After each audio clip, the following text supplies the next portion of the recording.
Централен дневник на К1. Добро вечер. Настаните кои го одбележаа денот ги донесуваме веднаш по најавите. Гледајте не.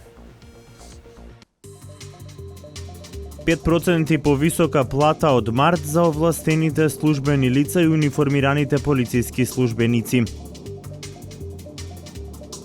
Долгогодишната идеја станува реалност. Ке се гради мост кој ги поврзува Велес и населбата Речани. Економски мигранти физички се пресметале со Кавадарчанец и Демир Капиец.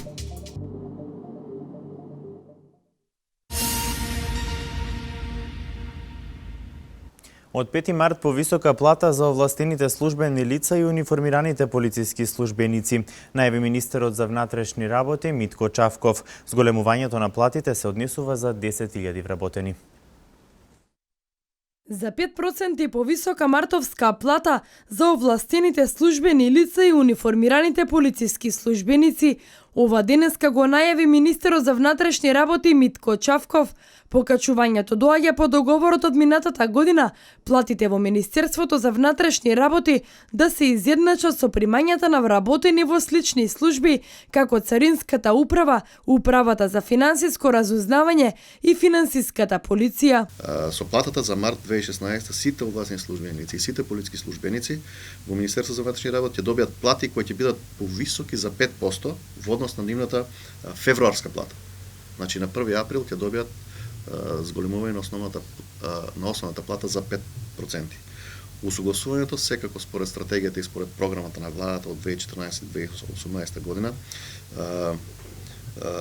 ќе продолжи до крајот на 2017 година, кога основната плата на лицата со посебни должности и овластување ќе се изедначи со основната плата на лицата со посебни должности и овластување во институциите кои што ги спомнав, и тоа е крајната цел. Зголемувањето на платите се однесува за над 10.000 вработени. Оваа мерка треба да резултира со зголемување од околу 20% на основната плата на вработените во Министерството. Ефектите од оваа мерка, што е дел од програмата за работа на владата на Република Македонија 2014-2018 година, веќе ја почувствува скоро над 10.000 вработени и се разбира нивните семејства. Ова мерка по нејзина целосна реализација треба да резултира со зголемување за околу 20% на основната плата на полициските службеници и на овластените службени лица до крајот на 2017 година. Ваквата одлука беше донесена преку конструктивната дебата и долгите преговори со македонскиот полициски синдикат.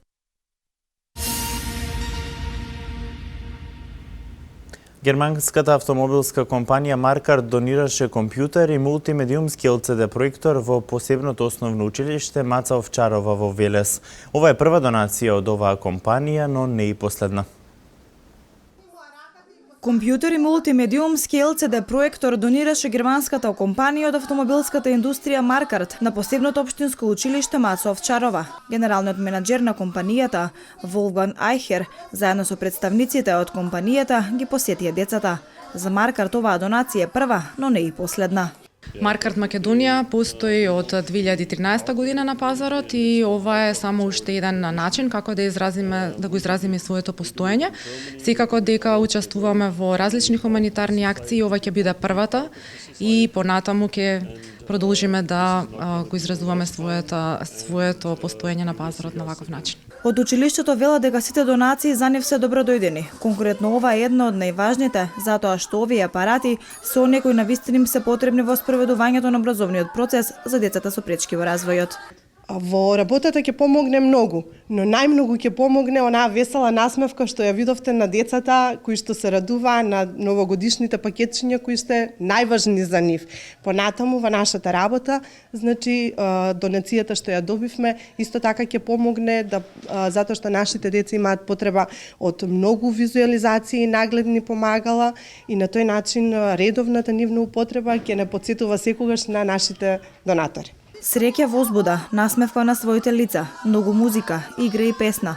Ваква беше атмосферата во посебното општинско училиште Маца Овчарова, а покрај донацијата, компанијата Маркарт за секое дете подготви новогодишно пакетче на кое децата најмногу се радуваа.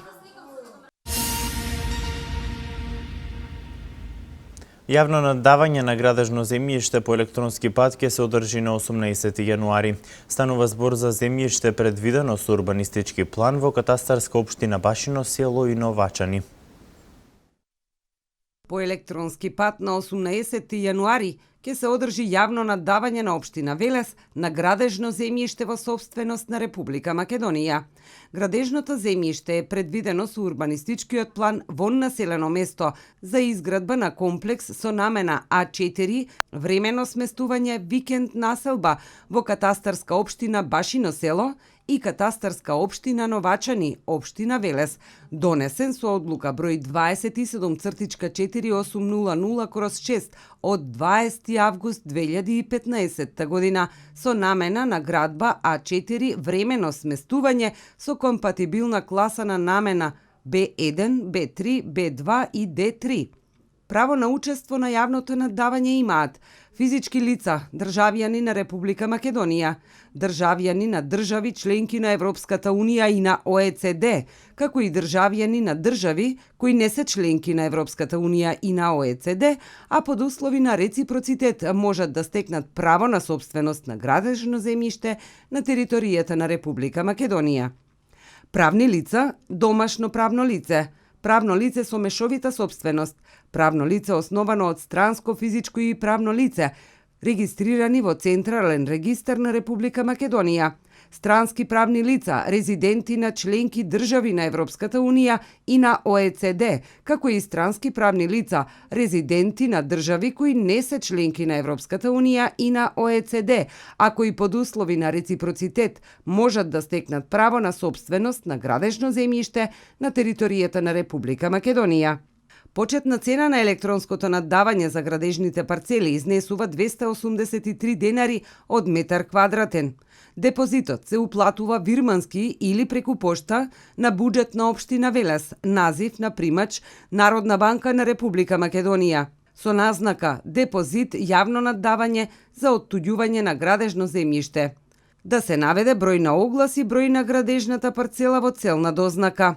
Депозитот се враќа во целост на подносителите на пријавите за јавно наддавање во рок од 15 дена од денот на одржувањето на јавното наддавање, освен на понудувачот кој понудил најповолна цена, на кого по уплатата на вкупната цена постигната на јавното наддавање му се враќа уплатениот депозит намален за трошоци на постапката во износ од 10% од депонираните средства.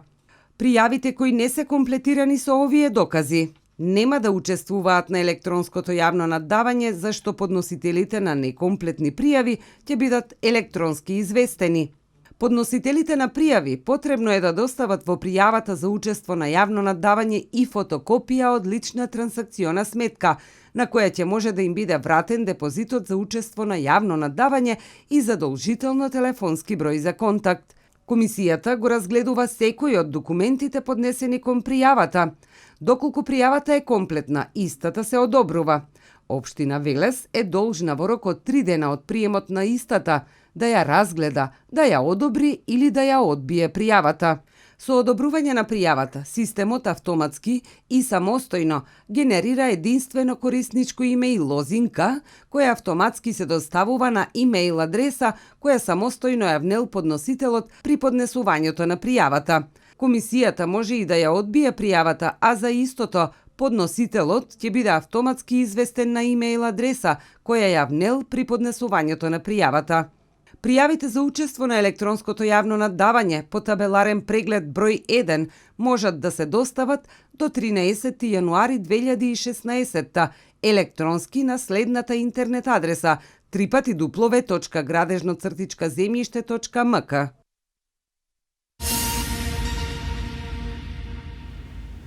Долгогодишната идеја станува реалност. Ќе се гради мост кој ќе ги поврзува Велес и населбата Речани. Потребната документација ќе се обезбеди со средства од буџетот наредната година. Она што и понатаму е нејасно на која локација ќе се гради мостот. При градската населба Речани и Велес ќе бидат поврзани со мост. Оваа долгогодишна идеја, но и барање на жителите од населбата станува реалност. Градоначалникот Шадиев вели дека во буџетот за наредната година предвидени се средства за изработка на неопходната документација. Имаме одвоено 1.000.000 денара за почетна документација за подготовка за изградба на мост преку реката Вардар. Морам да констатирам дека се повторува она што се деси у Керамидна, се градело без план, имаме проблеми со движењето на улиците, односно фреквенцијата, начинот на ширините на улиците, тротоарскиот простор, бидејќи многу куќи се изградени на самата ивица на улиците и други помошни објекти. Така да ние го цениме местото каде ќе биде најпристапно, најбез, да кажеме, безболно, да може да го вклучиме сообраќајот кој што е неопходен. Значи, мост ни е неопходен по секоја цена, уштеден. Она што и понатаму останува нејасно е локацијата на која ќе се гради мостот. Градоначалникот Чедиев, откривајќи делови од разговорите кои локалната самоуправа ги имала со жителите, вели дека тие барале изградба на пешачки, додека пак општината размислувала за многу поголем. Нашето размислување е дека треба да има и пешачки мост и да има мост за возила. Бидејќи влезот на градот во сегментот на индустријскиот дел, знаете дека е само Башино-селскиот мост. Покрај бенефитот кој што ќе го имаат жителите од оваа населба, огромен бенефит ќе имаат и компаниите кои се дел од индустријската зона речени 1 и 2.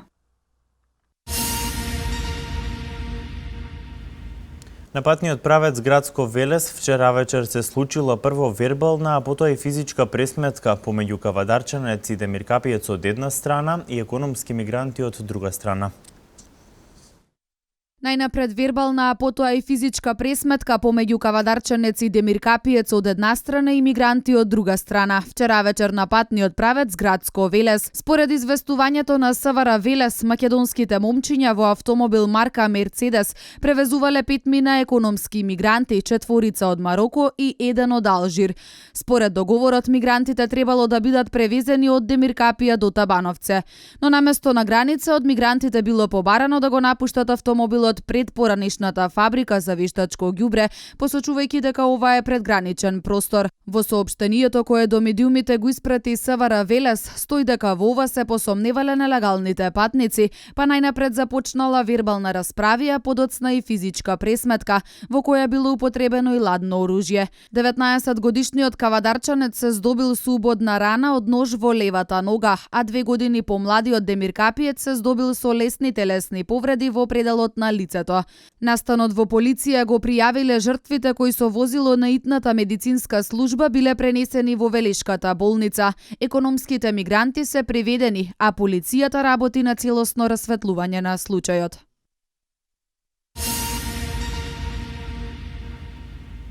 Со фиторемедиација, еколошкото друштво Вила Зора ќе деконтаминира почвата и ќе произведува биодизел гориво. Количините и начинот на кој тоа ќе се прави ќе се дефинира заедно со земјоделците. Еколошкото друштво Вила Зора преку фиторемедиација ќе ја деконтаминира почвата. За таа цел се повикуваат земјоделците кои што имаат земјоделски површини да се пријават во друштвото и заеднички да го започнат процесот.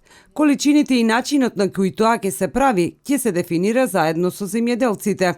Истата ќе биде бесплатна и ќе се изврши во соработка со високостручни поединци и институции, вели Ненад Коцич, председател на еколошкото друштво Вила Зора. Ќе одиме со наследување на маслодена репка, за кое што ќе повторам добивме дозвола, значи легално од Министерството за животна средина за имплементација. И вториот начин е со примена на минералот зеолит, кој што во соработка со експерти ќе го можеме да го потребуваме на површина на кој што веќе се произведува храна. Маслодајна репка ќе се засадува на земјоделските површини кои оваа година не се засадени со други култури. За реализација на овој проект, еколошкото друштво Вила Зора ќе се обиде да обезбеди средства од приватниот сектор. За својата работа, ова друштво е добитник на овогодишната награда за човекови права на француската амбасада во Република Македонија. Наградата која што француската амбасада ни додели ќе биде само еден поттик, односно во понатамошната борба да се извојуваат овие човечки права и привилегии кои што ги имаме, не само на локално, него и на глобално ниво. Наградата е резултат на приложените активности од еколошкото друштво Вила Зора. Ова друштво, како во минатото, така и во иднина, ќе се залага за чиста и здрава животна околина.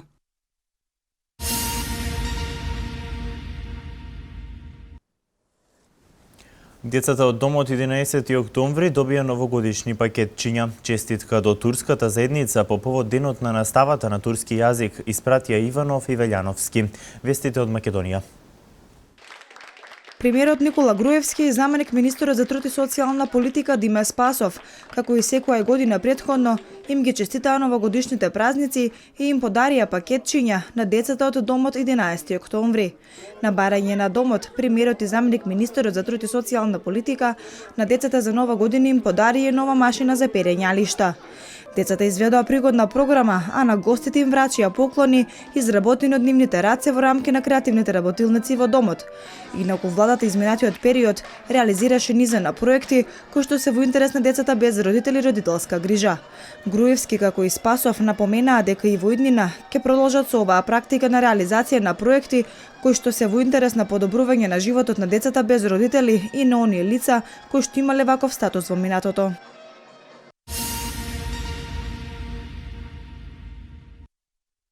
Денес се одбележува денот на наставата на турски јазик. По тој повод претседателот Ѓорѓе Иванов упати честитка до припадниците на турската заедница во Република Македонија. Сакам да го истакнам значењето на образувањето на мајчиниот јазик, кое е важно во негувањето на основните обележја на еден народ. Тоа го јакне и го зачувува националниот и културен идентитет, овозможувајќи им на нашите сограѓани да ги негуваат своите културни и верски традиции, стои меѓу другото во честитката на Иванов. Воедно посочува дека турската заедница дава голем придонес во развојот на земјата. Честитка по повод денот на наставата на турски јазик упати и претседателот на Собранието на Република Македонија Трајко Велјановски, во која потенцира дека со одбележувањето на овој празник уште еднаш се потврдуваат заедничките заложби за соживот помеѓу сите граѓани во Република Македонија.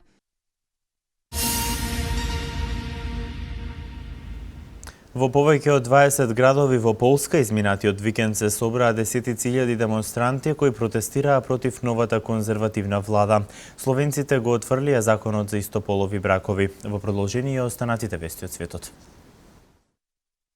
Во Варшава и во уште 20 други градови во Полска се собраа десетици илјади демонстранти во текот на изминатиот викенд на протести против новата конзервативна влада. Организатор на протестите е организацијата која се нарекува Комитет за одбрана на демократијата во земјата, која тврди дека демонстрациите се спроведуваат за да се одбрани уставот на Полска. Бранот протести избувна откако новата десноцентристичка влада одлучи да ги смени 5 од вкупно 15 судии на Уставниот суд, настојувајќи во највисоката судска власт во земјата да се најдат судии кои би биле блиски до неа. Според полските закони, Уставниот суд може да блокира владени одлуки и прописи, што критичарите тврдат дека новата влада сака да го оневозможи. Партијата на правото и правдата победи на изборите во октомври, обезбедувајќи мнозинство во двата дома на полскиот парламент.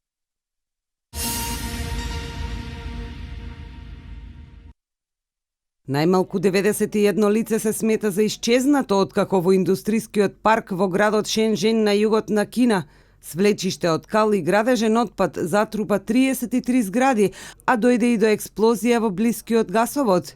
Кинескиот премиер Ли Кечјанг наложи официјална истрага за најновата индустријска несреќа во Кина, која уследи само 4 месеци по големата експлозија на хемиски материјали во пристаништето Тиенџин, каде загинаа над 160 лица. Лизгањето на земјиштето е предизвикано од непрописно држање отпаден материјал од градилиштето, се наведува во официјалното гласило на Кинеското министерство за земјиште и ресурси.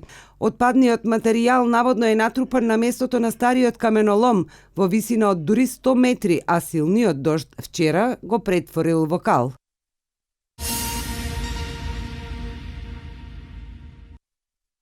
Словенците го отфрлија законот за истополовите бракови на вчерашното референдумско изјаснување, покажуваат првичните резултати. Според податоците на изборната комисија, околу 63% од избирачите гласале против законот со кој се дава право на истополови двојки да склучуваат брак и да посвојуваат деца, а 37% го поддржале. Резултатите уште не се конечни по пребројување на 96% од гласовите, но не е за очекување дека ќе се промени нешто за крајниот резултат.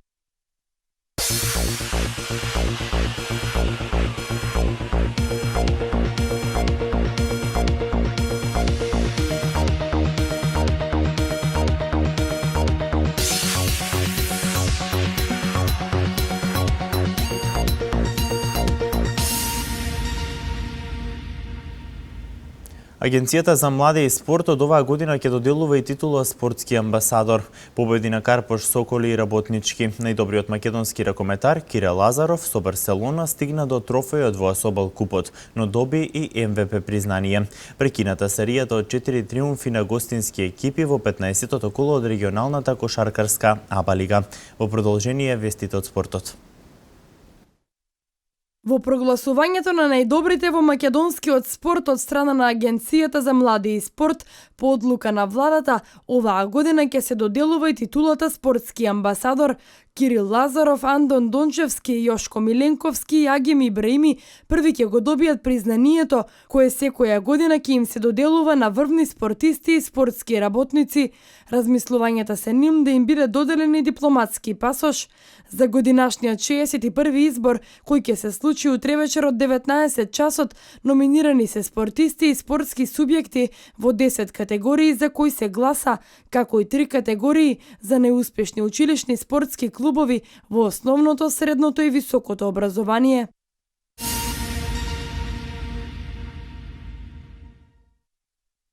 Карпош Соколи со убедливи 92-73 го победи Кожув на домашен терен во надпреварот 11-тото коло на првата македонска кошаркарска лига. Соколите до 9-та победа беа предводени од Антон Казаровски со учинок од 20 поени и 7 скокови. Ниту Брендон Пен со 27 поени не му помогне на Кожув да го избегне шестиот пораз оваа сезона. Работнички во гости со резултат 56-79 ја порази екипата на Струмица, каде Димитар Мираковски со 20 поени придонесе за победничкиот тим. Неефикасен во домашниот состав беше Диме Тасовски со 16 поени. На првиот меч од ова коло во саботата Куманово го совлада Бест со резултат 93-83. Дуелот меѓу МЗ Скопје Аеродром и Фени Индустри е одложен поради настапот на шампионатот во АБА лигата и ќе се игра наредниот месец. Карпош Соколи е на врвот на табелата, бод помалку има Скопски МЗТ, додека Кумановци се на третата позиција.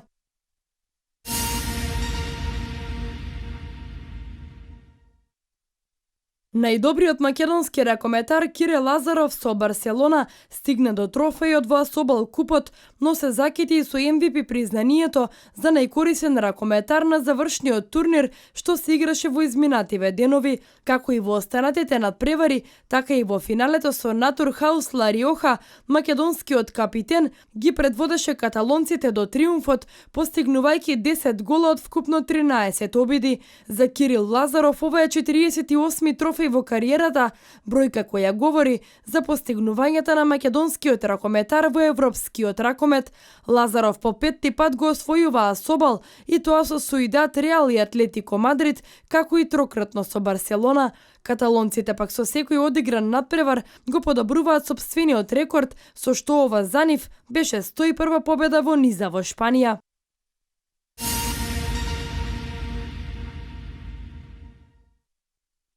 Прекината серијата од 4 триумфи на гостински екипи во 15-тото коло од регионалната кошаркарска АБА лига во Љубљана, Олимпија ја совлада и Гокеа со 79-63, додека во Загреб Цедевита славеше над Сутјеска со 73-50. Предходно МЗ-та Скопје аеродром го победи Металац со резултат 68-77, Мегалекс со 78-85 беше подобар од Партизан. Конечниот резултат меѓу Тајфун и Цибона беше 52-74 и Задар Крка 67-74. Колото ќе биде завршено со дербито Будукност Црвена звезда вечерва во Подгорица од 21 часот.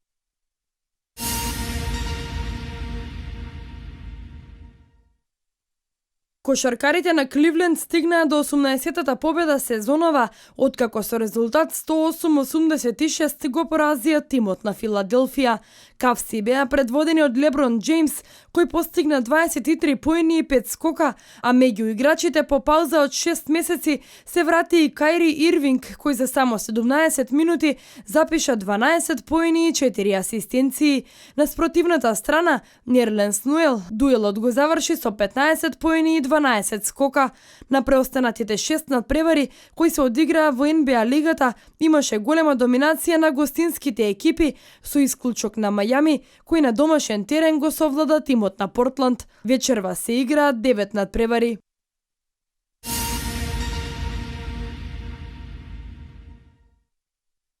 Поради злоупотреба на работното место и финансиски малверзации, ФИФА објави дека Сеп Блатер и Мишел Платини се суспендирани на 8 години.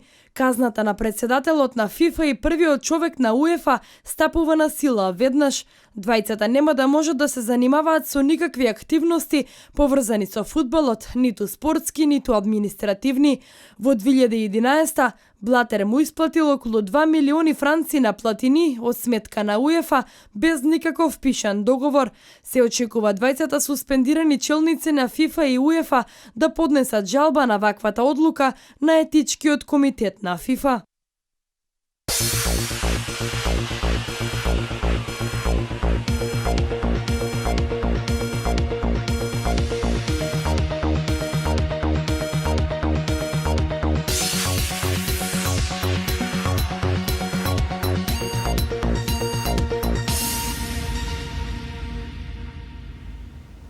Сончево и топло време имавме денес, слично време не очекува и утре. Еве ги деталите.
Ова беше се за денес. Останете и понатаму со нашата програма. Пријатно.